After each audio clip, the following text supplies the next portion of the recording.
Muli po, magandang gabi sa inyong lahat. Pakibati nga ang katabi ng magandang gabi.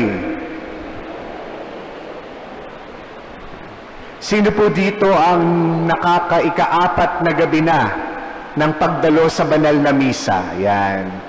Palakpakan natin ang bawat isa. Alam natin na hindi ganun kadali ang ganitong mga oras ng pagdalo sa misa sapagkat ang karamihan sa atin ay galing sa kani-kaniyang mga trabaho at sa oras na ito ay maaaring masasabi nating tayo ay napapagod. Ngunit salamat sa Diyos sapagkat sa araw na ito, ika-4 na araw ng ating simbang gabi, tayo ay nagpupuri at nagpapasalamat sa Diyos sa lahat ng mga kahangahangang biyaya at grasya na Kanyang ipinagkakaloob sa atin.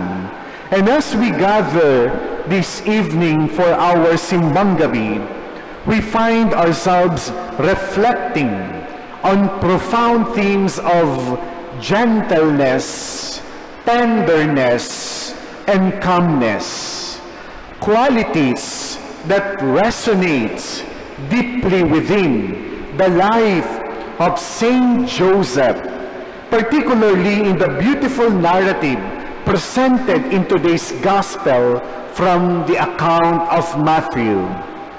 And in this sacred season of Advent, we prepare our hearts to celebrate the coming of Christ. And we do so through the lens of those who surrounded Him, each playing a vital role in the unfolding mystery of salvation. In our first reading, we hear from the prophet Jeremiah, who offers a message of hope.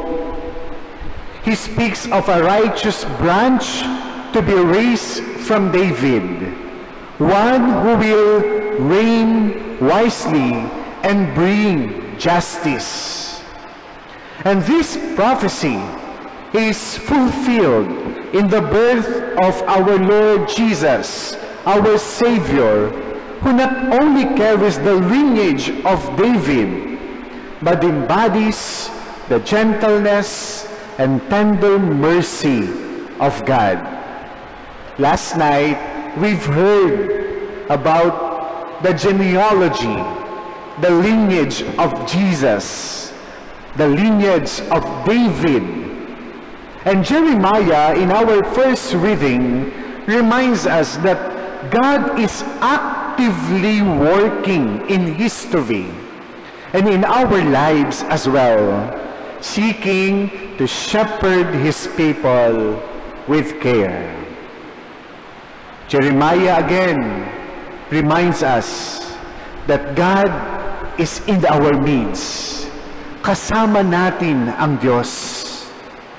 Kasama natin na Siya mismo ang nagpapastol sa atin. Kinakawan niya tayo patungo sa Kanya. And now as we turn to our Gospel of Matthew, we encounter Saint Joseph. Saint Joseph is a man of great righteousness and virtue, whose life takes an unexpected turn upon learning of Mary's pregnancy. And we can only imagine the turmoil that must have brewed within him, yung mga naglalaro sa kanyang isipan at kalooban noong nalaman niya na itong mapapangasawa niyang si Maria ay nagdadalang tao. For sure, there was a confusion, there was doubts, and perhaps even heartbreak in his heart. And in this moment of uncertainty, we see God's tender and calm presence reflected through Joseph's actions. Kaya nga, kahit na itong si San Jose ay humarap sa mga sitwasyon that could have led to public shame for Mary, chooses to approach it with quiet dignity instead of reacting out of anger or fear. This decision speaks volumes about his character. He embodies the gentle and compassionate heart of God. And it is in this moment, a moment of grace, that God intervenes. An angel appears to Joseph in a dream, delivering a message that changes everything. And it says that to Joseph, son of David, do not be afraid to take Mary your wife into your home. Into your home. For it is true that the Holy Spirit, that this child has been conceived in her, and she will bear a son, and you are to name him Jesus. And in this divine encounter, brothers and sisters, we witness how God gently reassures Joseph, alleviating his fears and guiding him toward the path of love and acceptance. Na kahit na gulong-gulo na for sure ang isip nitong si San Jose sa mga pangyayari, naging kalmado pa rin po siya. Hindi lang naging kalmado, nakatulog pa siya ng mahusay, ng maayos.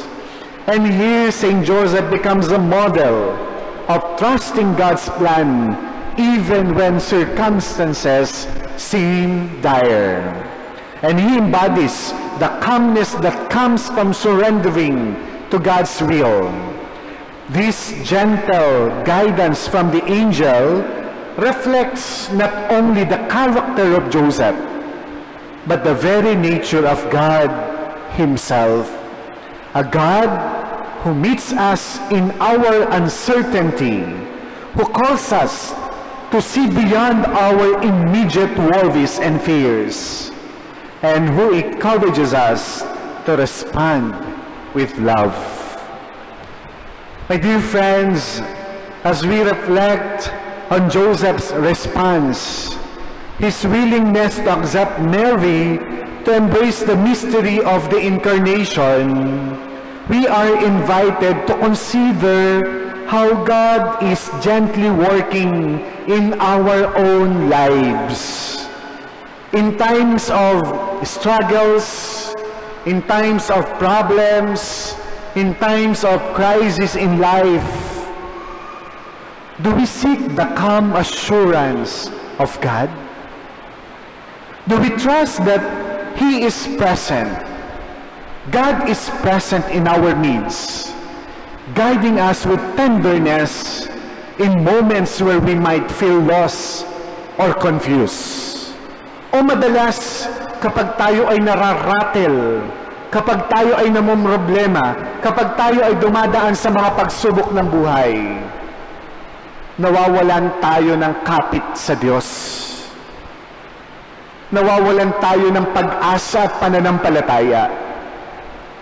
Nawawala yung paningin natin sa Kanya.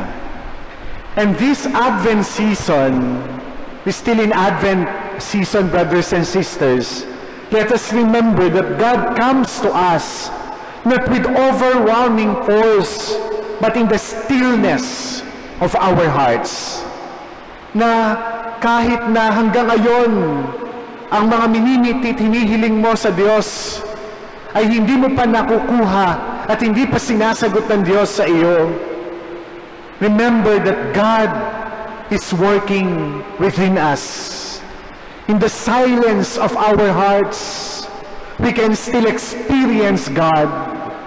Like Joseph, we are invited to align our lives with His divine purpose, to embrace our call to love and to act with gentleness towards others. As we continue with our Eucharistic celebration, brothers and sisters, in this beautiful season of waiting, Let us open ourselves to the quiet whisper of God, allowing His tenderness to shape our actions and our relationships. May we, like Saint Joseph, be instrument of peace, love, and hope in a world that longs for the coming presence of Jesus. May we imbibe the characters of Saint Joseph, being obedient to the Father's will, self-giving love to the will of the Father, being a good example to all of us, a leader and a hard-working father to Jesus and to all of us. Amen.